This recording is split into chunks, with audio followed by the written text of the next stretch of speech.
In order to commemorate the digital home video release of Avengers Endgame this week, we will be discussing a retrospective on the MCU Phase 3 films. So, Paul, you want to start out with number one? Yeah, so to think that Phase 3 started a whole long 3 years ago with Captain America Civil War. What a one to come out swinging with. What a film, just to adapting that storyline from that comic as loosely as it was adapted, but Mostly in name. yeah, but really kind of bringing the concept of your favorite heroes being at ideological odds with one another is a whole new territory for them to have explored in most films in general, much less in a superhero franchise where all these characters are already established, and they're already established as being on the same team and fighting for the same cause, which is ultimately the benefit of everybody else. And then this one thing driving them, or driving a division between them, it's being quite the topic to explore in a film that is about people wearing spandex and fighting each other. Yeah, like I said, it starts off the phase with the theme was because the first phase was all about bringing them together. Number two was, who are we? What are we? You can see the cracks start to form already. Mm-hmm. And then phase three is all about everybody being separated. You're bringing all these new characters in, but everybody's still separated. They're all in their own world. Mm-hmm. I mean, Cap doesn't see Tony again from Civil War all the way until Endgame. And a lot happens between that. Two of the main characters in the universe don't see each other for 3 years. I mean, good God. In the movie world, how long was that? That had to be like... No. For the most part, until Endgame, it was all in real time. More or less. More or less, yeah. I mean, I feel a little bit here or there. I mean, I think between Civil War and Infinity War. Yeah. I mean, Black Panther is a little skewed on that thing, but I mean, everything else is more or less like it's happening the same year. I never really put two and two together on that Civil War and Infinity War, both having war in the titles and being like kind of like Endgame almost is standalone from the rest of the films if you think about it. Mm-hmm. So like it's kind of interesting to begin and end on war. Never thought about that before. I think my biggest take on just the whole first three phases is poetic. Like the way they just made everything flow to Thanos. Yeah. Like everything had to do something with getting to Thanos. Yep. And we never seen that in any franchise. Yeah, I mean, the occasional retcon here or there, but yeah, for the most part, yeah, it was all... It's beautiful, man. It was beautiful. It was all very clearly leading up to one thing. Or as they so eloquently put it at the beginning of Endgame, all right, you can see where you're going. Now how do you get there? So good. And I have things to say about that one, but we'll get to that later. And then in Infinity War, the battle scene was in Wakanda. Yeah. Like that. Like you needed the Black Panther. Yep. That's crazy. It's poetic. That's all I can say. It's poetic. Oh, yeah. And big thing about, obviously, Civil War being that they introduced Black Panther and Spider-Man. Everyone's friendly neighborhood Spider-Man. That's the start. Yeah. And both of those things were huge because, Black Panther had never been adapted before. Oh, did you just have a moment? Yes. Spider-Man meets him in the very first movie of the phase and then loses him in the last one. You mean Black Panther or you mean just like... Oh, actually, Far From Home would be the last movie of phase 3. Yeah. Okay, yeah. So, you're on something there. Yeah, it is, but it's also kind of the epilogue in a lot of ways. Yeah. Like, Endgame was the end of it, but then that was like the footer. Yeah. I mean, in a 2-year window, Cap and Peter developed this relationship that is definitely, it starts off one-sided and then becomes something real. But the dynamics of just the fact that Peter started with Stark, and then I lost a kid. I lost a kid. Yeah. Like, dude, like even Tony arc of the whole. And I'm sorry if I'm talking too much, but Tony arc of the first 3 phases was like he went from this dude to build a suit. Yep. For himself to get himself out of trouble. Yep. To to build a suit to save the world. Yep. And with the thing that the Russos pointed out about that is that they said that it was not built to be able for him to be able to live through it. Yeah. And it was like they kind of said like, oh, he could if he had more time or anything, but he just did it so that it could get done. And it's like it's a complete growth of the character, a shift of his priorities from himself to the world, to the greater good. But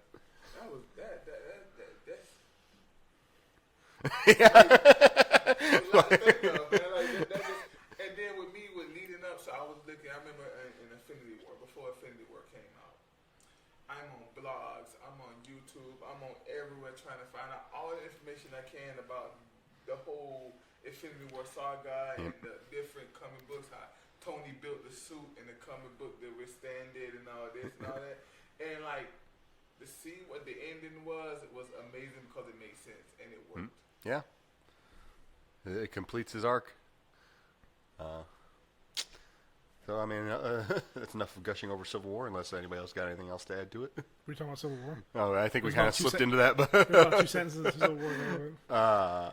but it kind of goes to show exactly how influential it was and how big it was to see it influence everything down the line. And then what came up after that? Doctor Strange. Doctor Strange. Doctor Strange. It's one of your favorites, D? It's one of my favorites. It opened my mind up to a different part of the Marvel universe that I've never seen. Yeah. Well, it introduced the concept of magic. Yeah. Before then, the whole magic, quote unquote, thing is explained away as being either alien or super scientific. The Romanov twins. Yeah, the Maximoff. The Maximoff twins. Yeah. Romanoff twins. Wait a minute. Scarlett Johansson's got a twin? Where do I sign up? And I mean, it introduced the concept of magic, but it also introduced what? Multiverses. Oh yeah. Oh yeah. Oh yeah. And I can't think of the sorceress name. What was her name? Cleo? This was her From name. the comics, or are you talking about the ancient one? And the ancient one. The ancient one. Did she have a name, or she was just known as The ancient one. Ancient one. Yeah. The ancient one. I thought just Tilda Swinton. to look at her in that form, I thought it was like amazing. To see. I don't know. Then when she did that thing, it hit him out his body. That's still one of my favorite things. That's the cool part. It Yeah. was okay. I'm gushing. It was one of my favorite in the first in phase 3. Yeah. And it, like I said, it had its problems in that it was, I think, a little bit too generic of a film.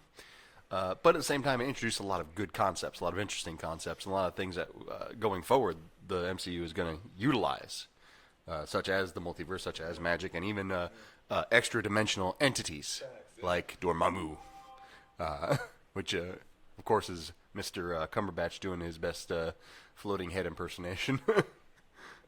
That he was the voice, and I think they'd used him for the animation too, like they did motion capture on the, yeah. That's pretty cool. Yep. There's a neat little touch that they decided to do is have him be, the same actor, more or less being like a dark reflection of the character, even though they didn't really go into that, which again, that's why there's problems with Doctor Strange.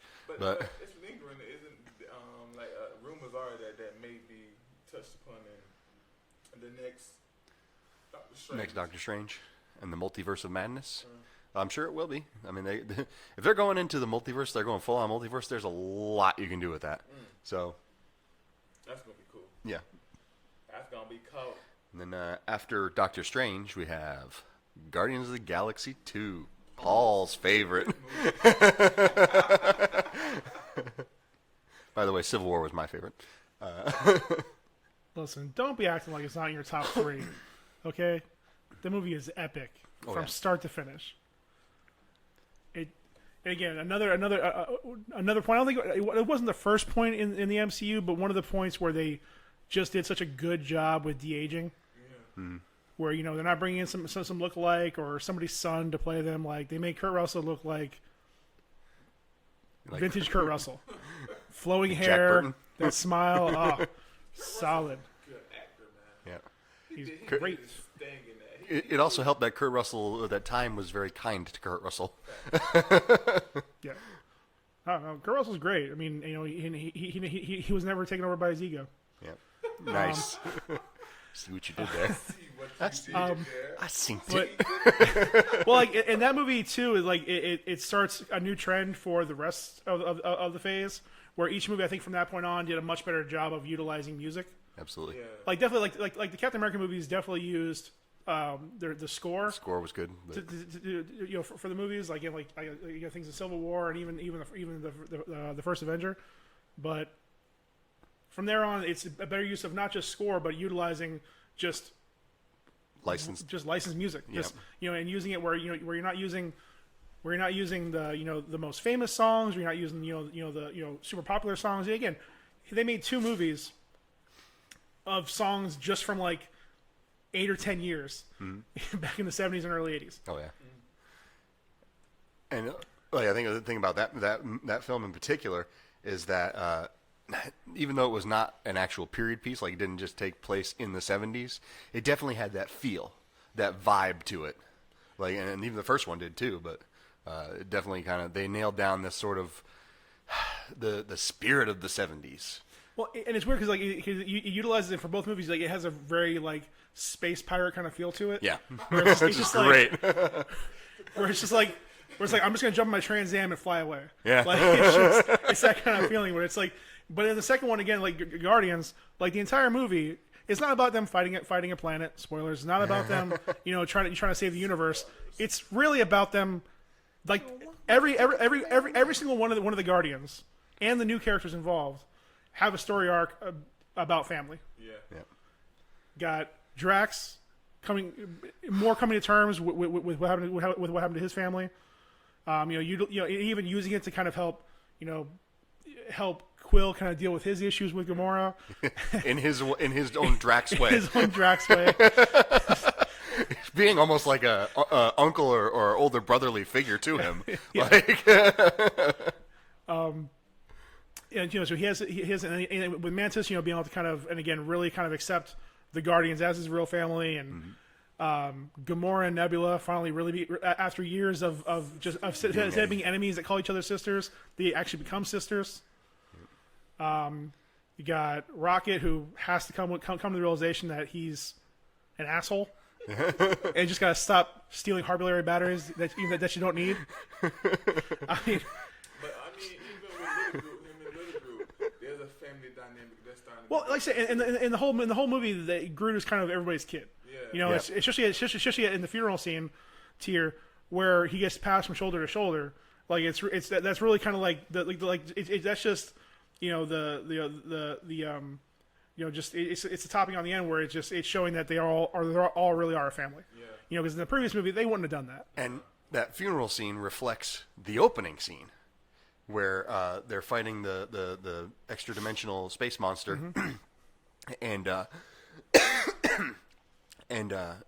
Groot is dancing around in the background, and everybody's getting different little moments with Groot. Like Rocket flies over on his jetpack, and when Groot is eating the bug or whatever, and spit it out, and then Gamora's like gets knocked down or whatever she's doing, and she's like, Groot. And he's like, turns around, waves, and hi. Like, it's like, go hide. And everybody has a little parenting moment with him at the beginning, and it reflects it right at the end with the funeral scene. And yes, again, like you said, tear.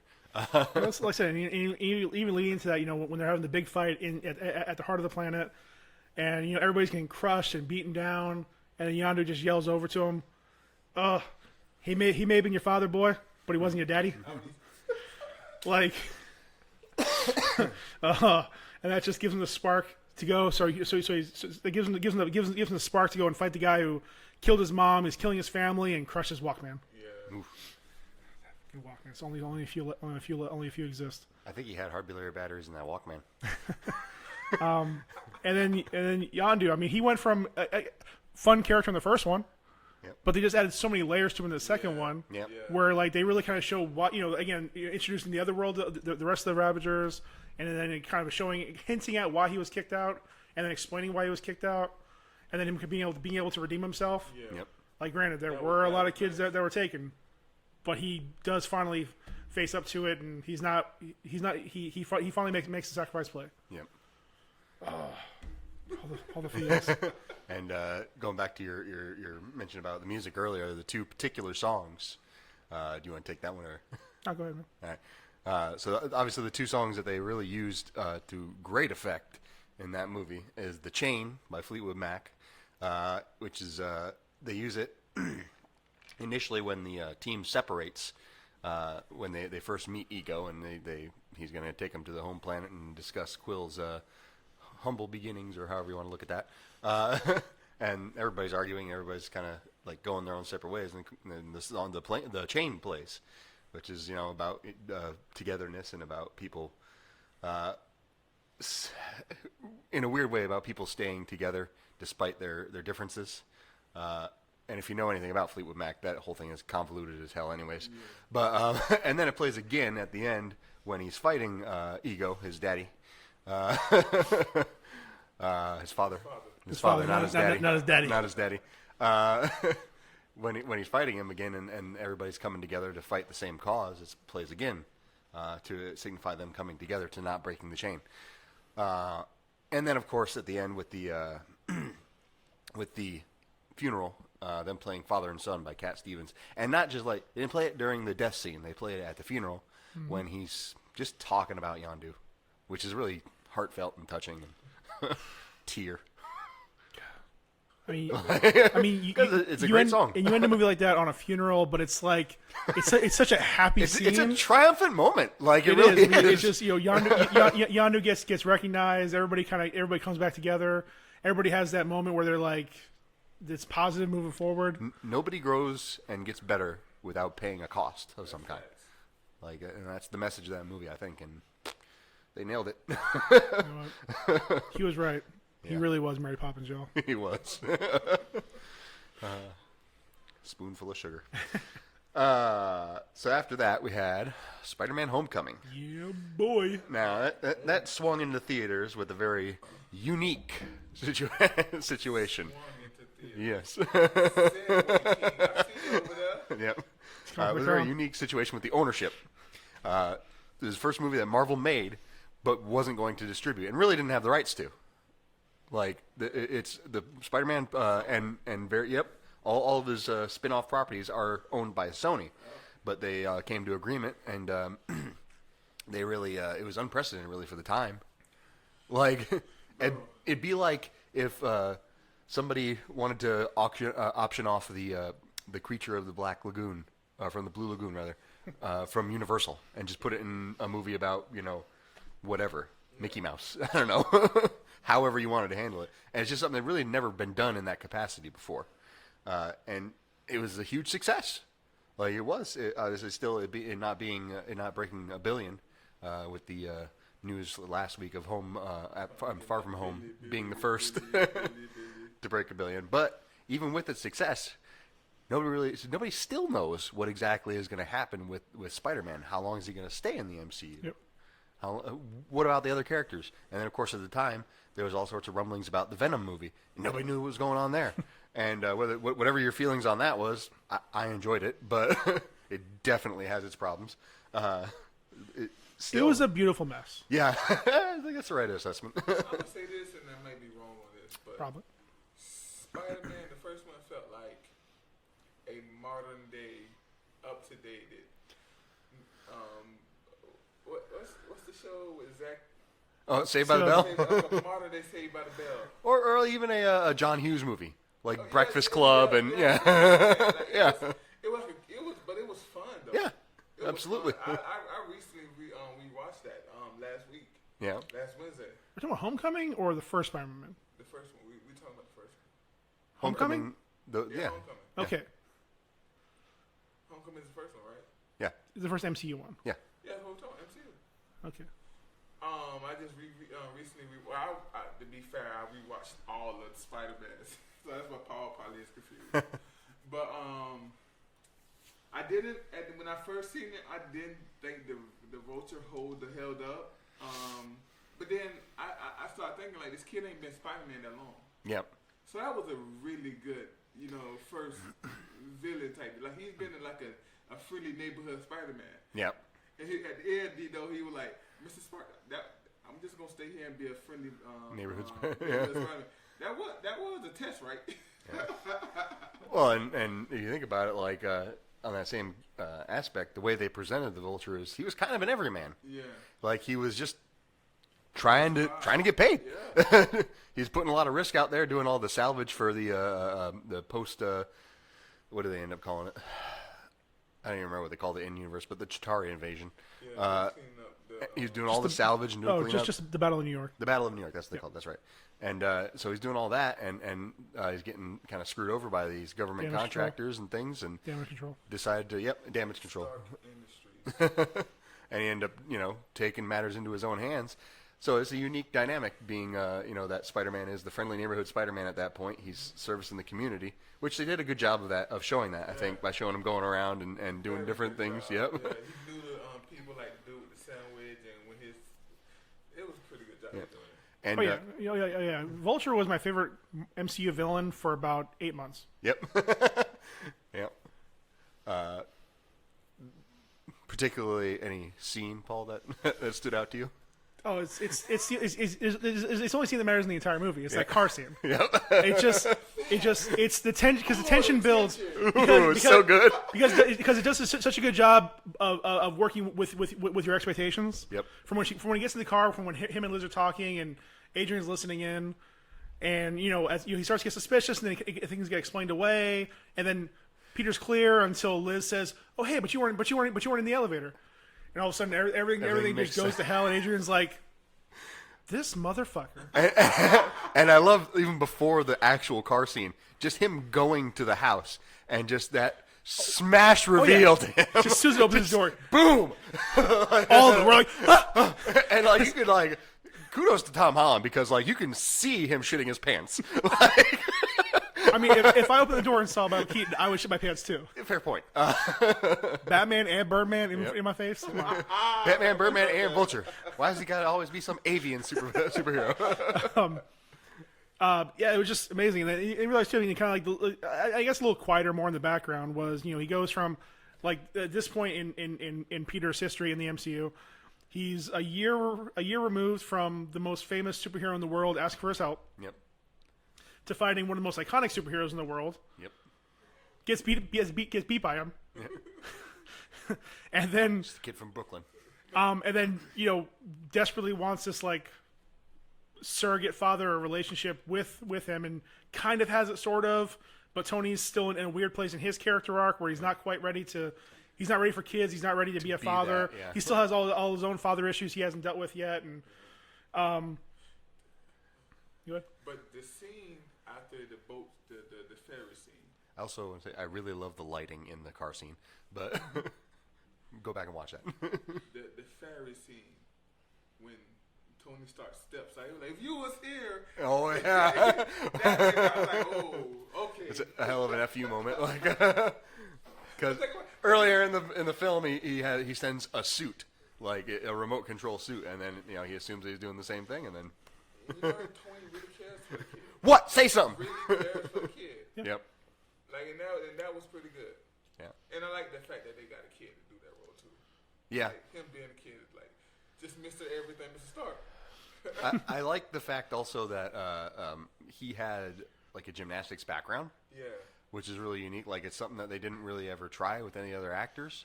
Yeah, Tobey Maguire is a great actor, and he can do all sorts of things, and whatever you want to say about Andrew Garfield, he's a fine actor.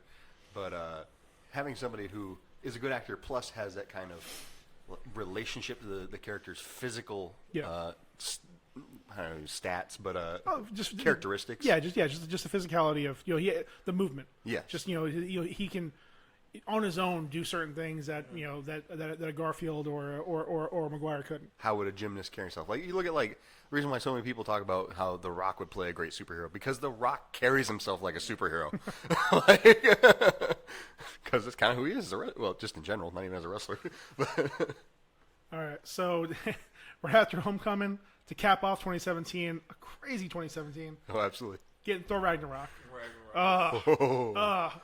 Taking a thundering success. probably one of the most hit. Probably one of the most. one of the most maybe one of the most one note or kind of hit and miss characters in the MCU. Yep. Especially of the original six, and just totally reinvents him, flips the script on it like he's he's embracing his Earth personality, his own. He's he's having to come to terms with with his got family fangirls. issues. He's got fangirls. Yeah. Yeah. Cool. You get Amy. Korg, and Doug. It's just such a good movie. So long, new Doug. It's just such a good. I mean, we can go on for a long time about that one, but there's just so many. It's legitimately. It's fun. It's legitimately probably the funniest movie of all in all of MCU. Yep. Like it's just nonstop from start to finish. Which again, some people don't like that, but honestly, with Thor as two-dimensional as he is, you need that. They really hammered down the humor. Don't encourage him. Don't encourage him. Also, I would say that Thor Ragnarok was probably. I mean, they did a really good job with Guardians for visual style. They absolutely created this sort of weird, spacey kind of thing. But some of that kind of already existed, like that aesthetic.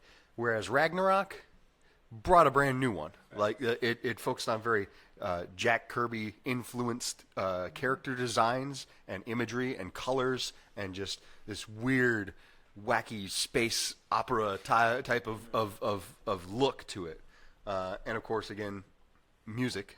Yep. Them continuing that tendency and the use of Immigrant Song, obviously, in that first scene, but also that synthwave 80s score underlying everything. Just wow, like that drove home that whole aesthetic, whole visual, emotional, audio style Yep. of that film. It made us all feel like we were touched by the melting stick. Yep. I'm just gonna say it, but we trying not.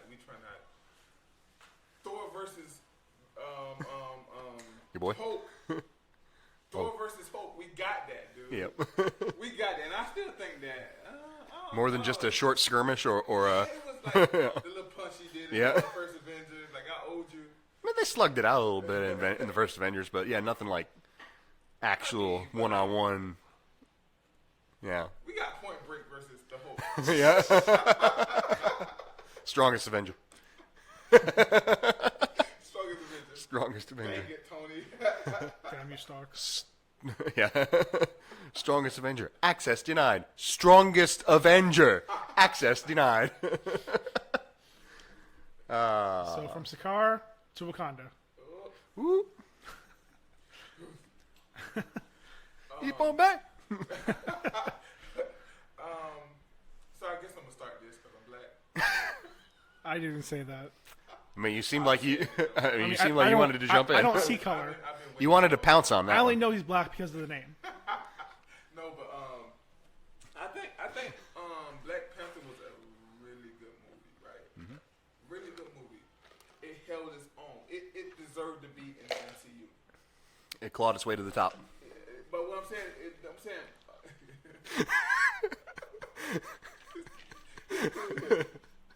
but it deserved to be its way into.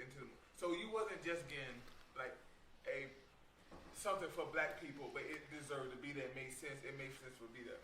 Number two, the thing I love the most about this movie was when you look at everything they did before. Probably my favorite overall MCU movie is probably gonna be Thor 1. When I seen like what Thor and them live at Asgard. Asgard. Yep. I had the same feeling when I seen the Black Panther. Like it was amazing. Like Yeah. to see a different type. Like it wasn't Asgard. It was something different. It wasn't what we lived And- at in the days where it was something different. And I thought that the aesthetics Is was amazing. Just like Ragnarok. Like they continued that same kind of style. Like I think in Phase 3 they really developed that ability to just put a stamp on each and every movie of how it looked, how it felt, how it. You saying it right, bro. Yep. You saying what I can't say. Yep. Everything was really strong in the movie except for T'Challa. He was just kind of there. The women were great. Claw was great. He was really good at staring off into the middle distance. He was. Listen, he's a beautiful man. We All right, Chadwick can do a lot of things, Fax machine. but he was the vehicle for everything else to happen. He was there so that Killmonger could be brought to the world, and Killmonger became my favorite MCU villain. I thought Chadwick Boseman was the guy who played Doctor Strange. That's Oh, no. Chiclet's, That's Eeyore. Cucumber Bumbaclat. Before we leave, I gotta say one thing. Yep. When he went to the other world, with their world or whatever that was, Yep. he was like, "You're wrong. All of Yeah. you See? were wrong." Yep. I love that. That was a part. good moment. And That was good. and he needed more moments like that, or at least more Almost, man. setups. Yeah. Yep. But best moment in the movie, at the end, Yep. bury me in the oceans with my ancestors. They jumped from the ships because they knew that death was better than bondage. Yep. God, everybody got chills. Bro, the whole theater went quiet, and like me and Zion, Because they're all white.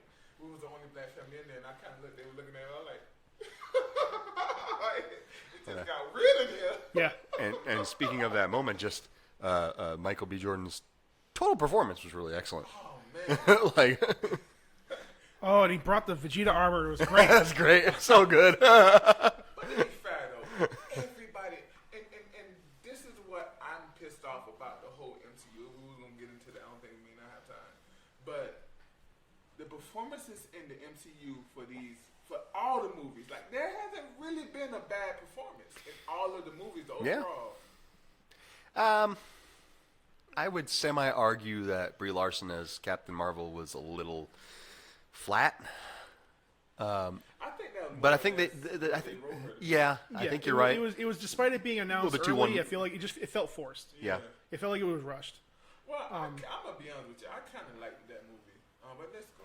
Yeah, so, Fine. So, It was just- we'll get into that like I one said, so later. Infinity War, we mentioned before, is a bunch of huge moments.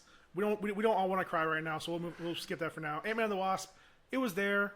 It was delved. what we needed after It delved. Infinity Yeah. War. It was a nice it was a palate good, fun cleanser. Movie, good palate cleanser. It jumped into. We had to do something about the sting of Infinity War. Yeah. Jumped into. There was a lot of buzz around it, so So it gave us some more details about Quantum Realm. Just be at home. Just It brought in. it's just the way my brain works. It introduced Morpheus into the MCU, and more ant puns for names. Yeah, I mean, he had a Mark really- Anthony is probably still my favorite one, but all great ones. Captain You could say Lawrence Fishburne had a really big part. Captain Marvel. I'm gonna stop. When I'm honestly, dead. I'll be honest, man, I just keep forgetting Captain Marvel. What happened? I just keep forgetting about it. Yeah. I forget that it came out this year. I already forgot about it. I thought it was like the last year. Yeah. God. Anyway, okay, so we'll just move on. It missed the mark. It's the weak point of Phase 3. I think that's the only one I didn't go to the theaters and see. Yeah, you're fine. You really didn't need to. I mean, they overhyped it. They wanted it, like, the marketing wanted it to be wanted it to be Marvel's Wonder Woman. It just didn't have, it just wasn't there. Like, there was no, I didn't care about Vers or Carol Danvers. I think if they would have kind of, I don't know. But see, I wouldn't- loved her in Endgame. Yeah, she's better in Endgame. I would say that if they pushed it back to be a little earlier, or even if they would have swapped the positions of Ant-Man and the Wasp and Captain Marvel, although that would have eliminated, like we said, the comedic palate cleanser being Ant-Man and the Wasp, it probably would have settled better.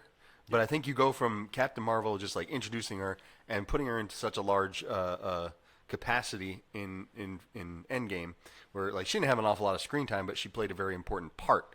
But also that movie itself being so dense and having so much going on in it, it's just immediately overshadows Captain Marvel. Endgame, I mean, there's so many moments there, so many things.